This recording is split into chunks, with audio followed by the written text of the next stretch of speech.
Okay, so this will be example 1 for the JCC axis check. So in this scenario, we are checking our patient's cylinder axis. We have our axis from retinoscopy or our autorefractor that gave us 180. So that's what our 4-opter axis is set to. And then we have the JCC lens in axis mode. And we know this because the thumb wheel is aligned with the axis of the 4-opter, and the red and white dots are straddling the axis of the 4-opter. If it was in power mode, it would look like this, so that the dots were aligning. But we want to check axis first, so we're gonna stay in axis mode. And so we'll begin by showing our patient 2 lens options, and we'll instruct the patient, I'm gonna show you 2 lens options. Please let me know which one is the clearest or sharpest, or if they're about the same. And then you'll say, this is option 1, and then you'll say, this is option 2, and flip the JCC. Give the patient a couple of seconds for each option so that they're able to discriminate between the 2.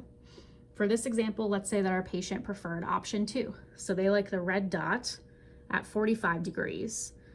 This means they want us to move in the counterclockwise direction, because we should always follow the red dot when we're in minus cylinder with the 4-opter that we're using. So we're going to turn the 4-opter axis 15 degrees counterclockwise to 15. And then we'll flip the JCC again. So again, we'll ask the patient which one is clearer, option 1 or option 2. And you can also ask if they're about the same. Let's pretend for this scenario that our patient liked option 1.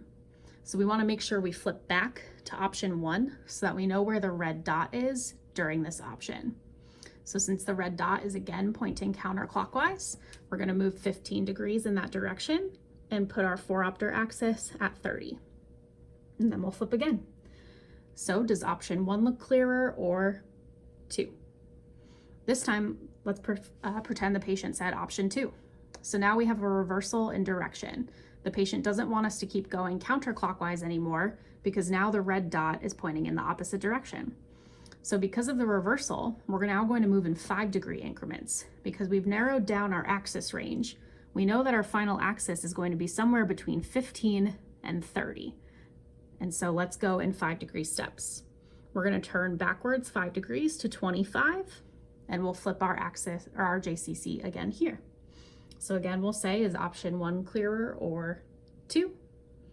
And let's pretend the patient said option 1. So we'll flip back to option 1. And again, they prefer the red dot pointing clockwise. So we'll move 5 degrees backward to axis 20. And let's flip the JCC again. Do you prefer option 1 or 2, or are they about the same?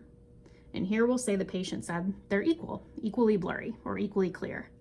And so now we're done. This is our end point. Because the patient said equal, that's the response we're looking for. We've already checked to axis 15, and they want us to go back toward axis 20. And we already checked to axis 25, and they wanted us to go back toward axis 20 there as well. So we've checked 5 degrees to each side, and we're done with the JCC axis check.